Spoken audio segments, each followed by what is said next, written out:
Buongiorno, bentrovati, ben arrivati in questo video che aspettavo di non fare da anni e avevo accuratamente evitato di fare da anni. Ma siccome, come al solito, leggo dei vostri commenti, li leggo tutti in realtà, però alcuni colgono la mia attenzione più di altri, ecco che mi corre l'obbligo, morale quantomeno, di fare qualche chiarimento sull'argomento evidentemente sconosciuto dell'acustica ambientale. In questo video vi darò qualche consiglio, faremo qualche osservazione per darvi la possibilità di mettere a posto le cose principali senza fare troppi danni quantomeno, possibilmente usando materiali molto semplici che poi sono quelli che uso io. Se qualcuno è stato nelle mie salette ha visto che non ci sono cose esoteriche per il trattamento acustico. Non che io non creda nell'utilità dell'acustica ambientale, assolutamente. Si tratta ovviamente di un aspetto che influisce sull'ascolto del nostro impianto. Ecco, l'unica cosa su cui dovremo metterci d'accordo è sul come e quanto influisca, ma su questo argomento torneremo dopo. Dedichiamoci a capire qualcosina di più. Il bello e il brutto di chi fa il mio mestiere è venire in contatto con molte persone e di conseguenza, nel mio caso, con molti impianti e molte sale d'ascolto. È proprio da queste frequentazioni che ho potuto raccogliere negli anni un discreto campione di ambienti d'ascolto e solo su questi ci sarebbe da raccontare. Non solo, periodicamente, quando io tratto degli aspetti più diversi dell'alta fedeltà, salta fuori qualche commento dove l'audiofilo inalberato, faccio per dire, di turno, mi dice sì, ma e la sala d'ascolto è ovviamente l'aspetto più importante. Se si trascura l'acustica ambientale, nessun impianto può essere valutato. Questi commenti mi ricordano degli sketch di qualche anno fa di una delle sorelle Guzzanti che interpretava la parte della ragazzina da centro sociale di destra che a ogni osservazione dell'interlocutore rispondeva sì, ma... E allora le foibe? Cosa c'entra le foibe?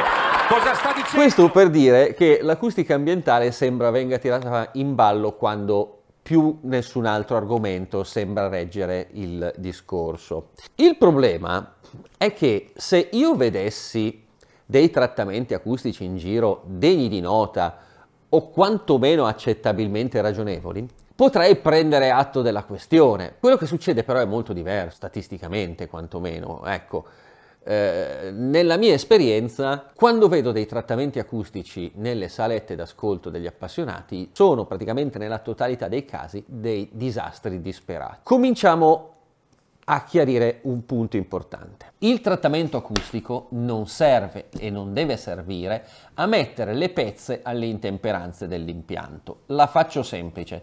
Se avete un impianto che sbraita sui Twitter, non è il caso di riempire la stanza di cuscini e materassi per riuscire in qualche modo a contenere il fastidio di una gamma alta che ti trapana le orecchie. Ok? Non è questo il motivo per cui si fa un trattamento ambientale. Stessa cosa se avete un impianto con i bassi totalmente incontrollabili, è inutile che riempite la stanza di risuonatori o di bass traps di qualche tipo per cercare di limitare questo tipo di esuberanza. Prima di tutto, per cortesia, mettete a posto l'impianto. Poi parliamo di acustica ambientale.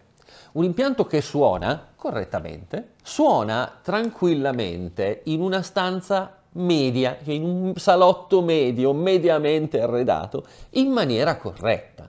Poi si possono fare degli aggiustamenti che saranno sicuramente vantaggiosi, ma saranno degli aggiustamenti, non saranno degli interventi al limite dell'architettonico. Pochi accorgimenti servono a rendere il vostro ambiente utilizzabile per un ottimo ascolto. Un altro aspetto da chiarire: un trattamento acustico fatto come si deve, quindi da un professionista che si occupi di queste cose, professionista serio possibilmente, non uno improvvisato, costa un sacco di soldi. Non lo si fa con 4 pannellini, 2 bass trap, 2 cose buttate lì a caso. Ok? Perché? Un intervento di questo tipo presuppone prima di tutto una fase accurata di misure dell'ambiente d'ascolto, ok? A impianto spento. Dopodiché si fa una progettazione in base a quello che si è rilevato e poi si installa il materiale che di solito è piuttosto costoso, perché i trattamenti acustici, quelli veri, sono costosi. Quindi un trattamento acustico di una stanza rischia di costarvi quanto o più dell'impianto. Un trattamento acustico come si deve, cioè quello veramente fatto per bene. I trattamenti acustici fatti da vostro cugino, il vostro amico che sa usare Reu con un microfono da 100 euro e altre cose del genere, tipicamente non sono trattamenti acustici giusti, sono cose affazzonate che poi fanno più danni che profitto. Qualche anno fa mi è capitato caso limite di un appassionato che si era fatto fare il trattamento acustico della stanza via email. Non ricordo più chi fosse che aveva fatto questa cosa, ma questo signore aveva mandato la piantina della stanza, disegnata su un pezzo di carta con la biro, e in cambio gli era arrivato il progetto del trattamento acustico. Progetto del trattamento acustico che era stato fatto con degli oggettini di queste dimensioni da appendere in vari punti della stanza. Ora, soprassiedo sui costi dell'operazione, eccetera, eccetera, ma realmente pensate che una cosa del genere possa essere considerato un trattamento acustico? No, perché non lo è. Ecco, tralasciando questi casi limite, dicevo, un trattamento acustico ben fatto, relativamente invasivo però, cioè un trattamento acustico che può essere fatto in una sala d'ascolto dedicata, non in un salotto, è una cosa molto costosa. Funziona? Sì, funziona, se è fatto da chi lo sa fare, e sicuramente dà un sacco di vantaggi. Però non è una questione facilmente risolvibile per tutti. Quello che invece tutti possono risolvere è capire se l'acustica della propria stanza possa avere dei problemi insormontabili o se possa essere messa a posto con pochi interventi di base. Ecco, nel 90% dei casi la risposta è la seconda. Potete intervenire senza troppi problemi e senza costi inarrivabili o inavvicinabili. Naturalmente questo tipo di trattamento acustico non vi metterà a posto i problemi dell'impianto, per quelli ci vuole un impianto nuovo o uno psicologo, non so, fate voi. La prima cosa che potete controllare nella stanza dove ascoltate è se ci sono dei forti riverberi indesiderati o degli echi o cose del genere, e questo lo fate in maniera molto semplice. Basta entrare nella stanza passeggiando e parlare oppure battere le mani. Ecco, in questa stanza c'è un discreto riverbero, il clap del battito di mani ha generato una coda che si sente ad orecchio. Questa non è una stanza, in queste condizioni, adatta per fare un buon ascolto. Perché? Perché attorno a me ci sono parecchi muri, soffitti e parti di pavimento completamente scoperte che riflettono il suono. Le diverse riflessioni del suono fra le pareti, il pavimento eccetera fanno sì che si formino queste code, questi riverberi.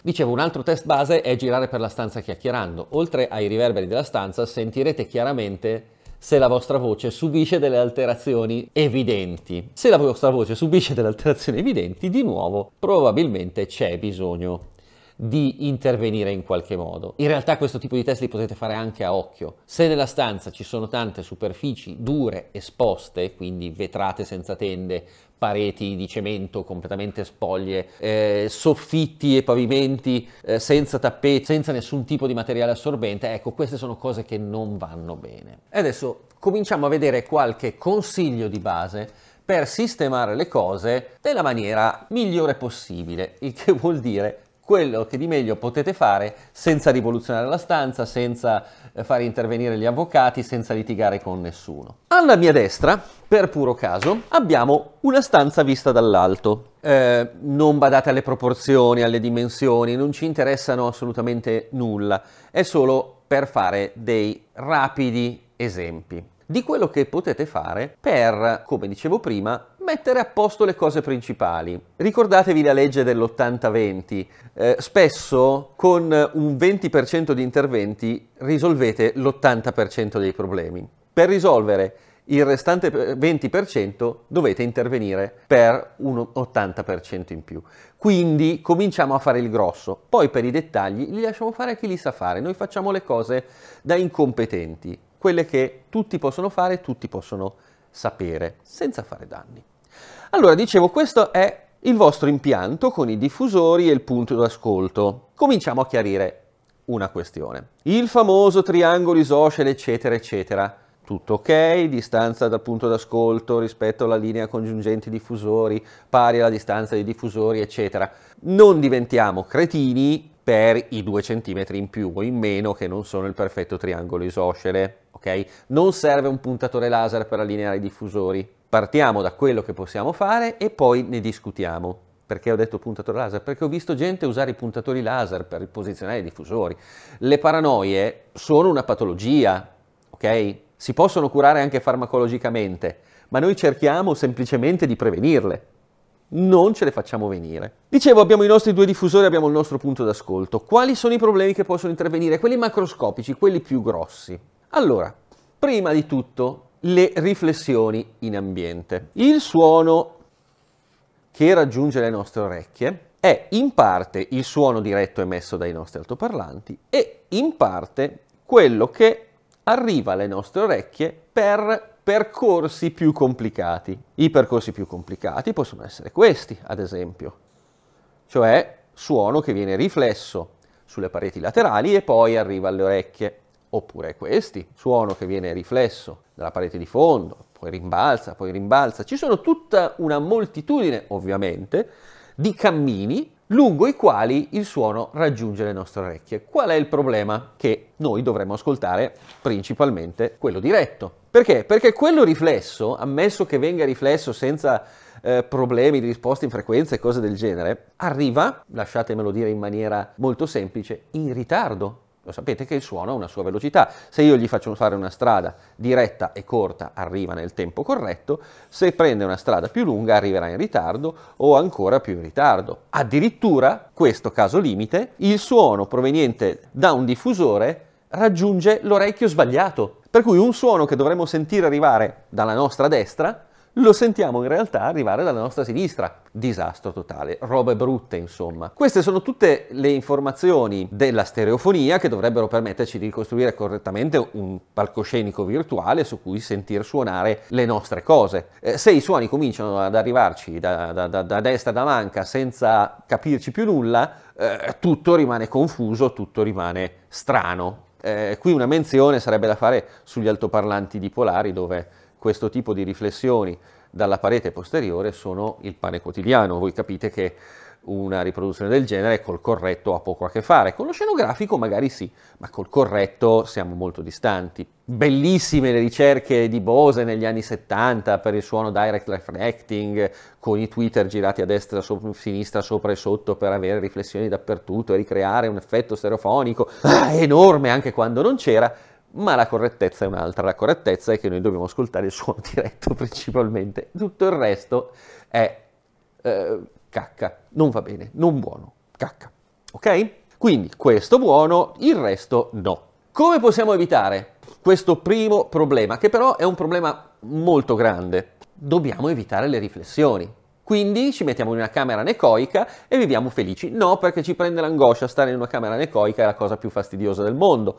Trasformare la stanza d'ascolto in una camera anecoica è un'inutile tortura. Perché? Vi ricordate? 80-20. Per eliminare le riflessioni più fastidiose, più forti, più brutte, basta un accorgimento molto semplice. Nei punti principali dove il suono viene riflesso verso di noi malamente, possiamo mettere del materiale assorbente. Non ne serve molto, ma neanche un francobollo serve, ok? Bisognerà usare dei pannellini che, a costo di fare pubblicità, vi faccio vedere. Queste robe qua, ok? Questo è piuttosto masticato perché è stato usato come imballo e va per vari altri usi. Ma questi sono i classici pannellini di fibra assorbenti che trovate al Brico, Self, Hobby, eccetera, che costano, credo, costino 20-30 euro l'uno, qualcosa del genere. E potete utilizzare così come sono, potete fargli una cornice, potete coprirli con della tela fono trasparente, mi raccomando, non ci mettete davanti un quadro perché chiaramente non funziona più, deve lavorare la superficie, ok? E questo è un sistema. Un altro sistema, una tenda. Le tende sono materiale assorbente, di nuovo, di facile accesso e a volte sono anche carine, no? Potete giocare sui colori, fare una cosa che vada bene. Una semplice tenda, una tenda doppiata, sono tutti oggetti che per questo genere di cose funzionano bene. Da evitare superfici lucide, superfici dure, superfici che non siano assorbenti. Ci sono in giro dei quadri stampati su supporto di tela, non vanno molto bene perché sì, è vero, è tela, ma sopra c'è uno stratone di vernice, è tela lucida, e quindi comunque tendono a riflettere, assorbendo sull'estremo alto, ma non, in gamma media non ci arrivano, mentre i tendaggi, quel materiale che abbiamo visto prima, riescono a scendere sufficientemente in frequenza.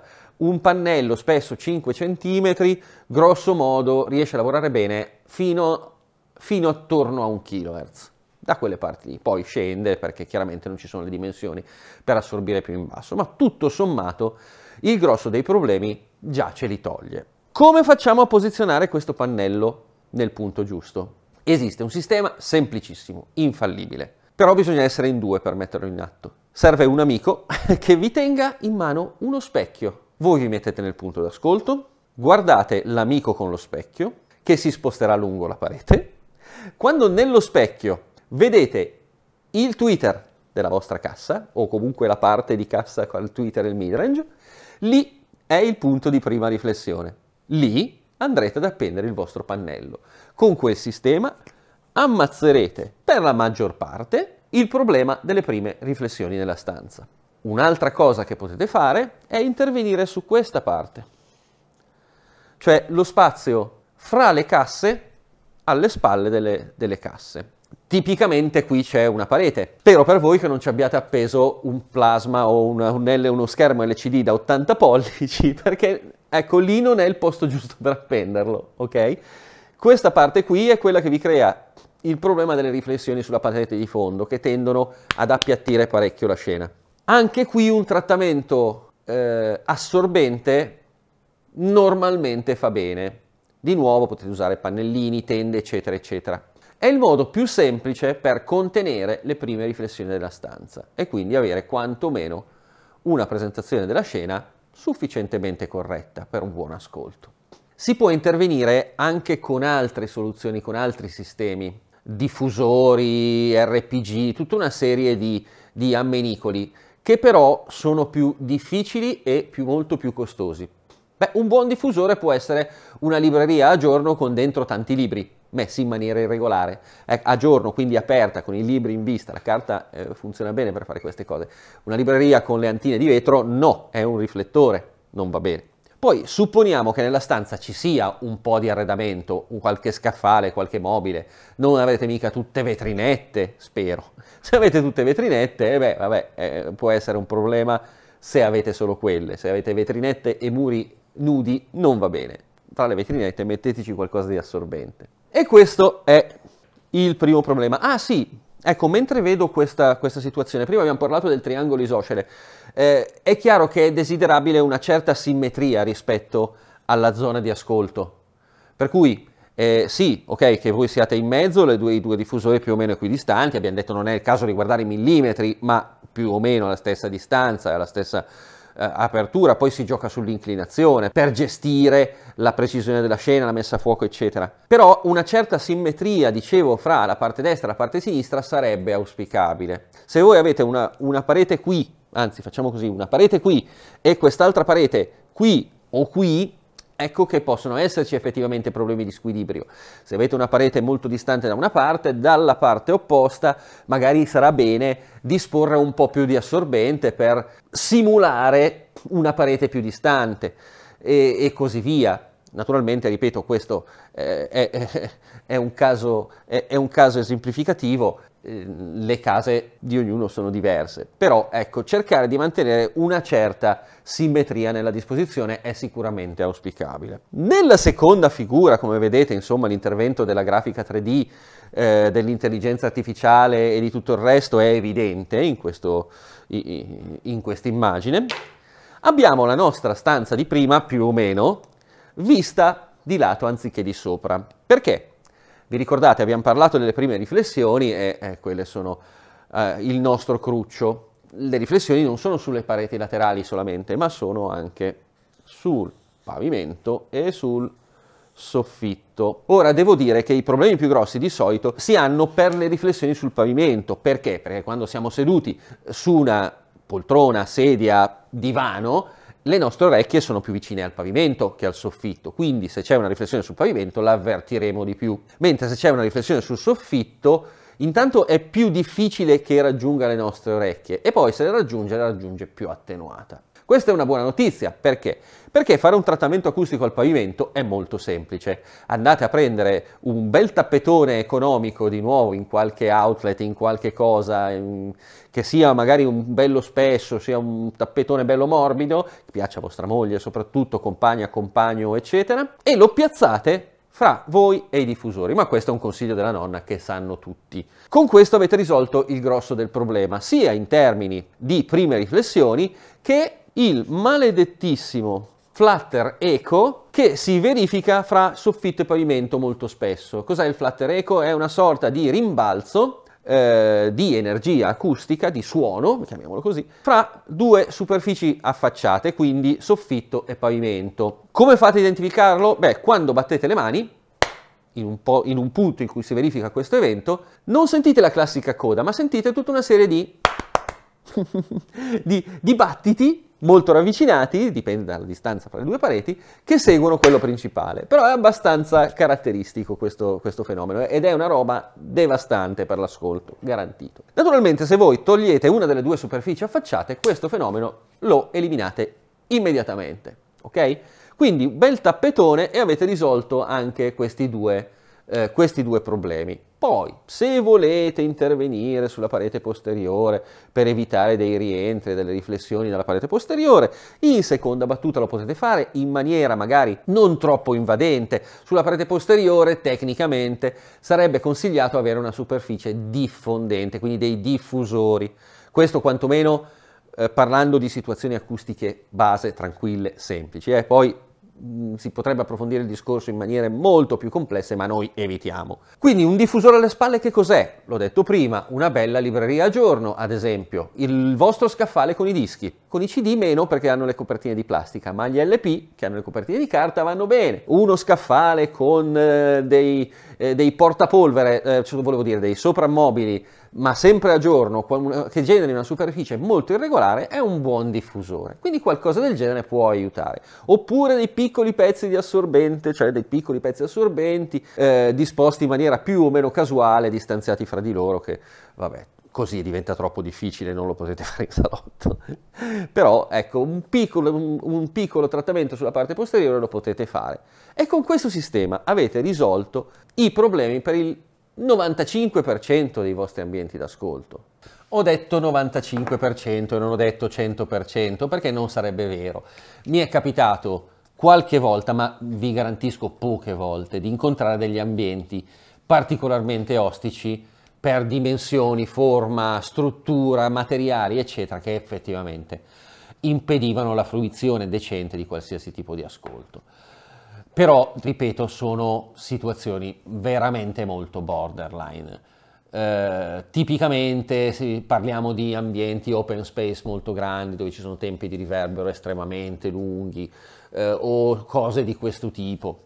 Però, insomma, nella mia esperienza non ne ho incontrati poi così tanti. Quindi mi permetto di lasciarli a parte e demandare questo argomento agli acustici di professione che sicuramente sanno fare queste cose meglio di me per quanto riguarda le situazioni più critiche e più particolari. Avrete poi notato che in questo video non ho parlato di misure, strumenti di misura e accidenti del genere. Perché? Perché le misure nel campo dell'acustica ambientale sono misure molto difficili da effettuare correttamente. Esistono degli strumenti che permettono di farle più o meno bene. Esistono degli strumenti molto costosi, esistono degli strumenti costosi, la Clio che io uso in laboratorio per fare misure su altoparlanti, eccetera, ad esempio permette di fare misure ambientali anche piuttosto accurate, anche piuttosto ben fatte, termini di tempi di riverbero, di risposta in frequenza e cose del genere. E poi esistono addirittura anche degli strumenti gratuiti, c'è un softwareone che si chiama REV, o REW, scritto REW, che permette di fare tutta una serie di misure fantastiche utilizzando dei microfoni di misura che si collegano al PC tramite USB, no? Per cui hanno già i convertitori all'interno del corpo del microfono, e con questo software è possibile fare delle misure della stanza, di un ambiente d'ascolto, o addirittura la risposta in frequenza di un sistema di riproduzione con una buona approssimazione. Insomma, ecco, chiaramente non si pretende l'alta precisione da oggetti che costano 100 euro, ma si possono fare delle cose. Il problema è che fare queste misure in modo corretto e interpretarle in modo corretto presuppone una certa esperienza. Esperienza che per la verità io stesso ho in quantità molto limitata, nel senso che mi è capitato di occuparmi di acustica ambientale per delle situazioni semplici, intendiamoci, non stiamo parlando di auditorium o studi di registrazione, ma di sale di ristorante, di birrerie, cose del genere, e abbiamo fatto delle misure, abbiamo fatto delle stime, eccetera. Però, ripeto, mai mi sognerei di progettare un trattamento acustico complesso per una sala d'ascolto, perché va oltre quello che la mia esperienza mi permette di fare con confidenza nel fatto di non fare dei pasticci. Ecco perché non vi ho consigliato misure, strumenti di misura, eccetera, perché non sono facilmente gestibili in questo caso, né io potrei insegnarvi a gestirli correttamente.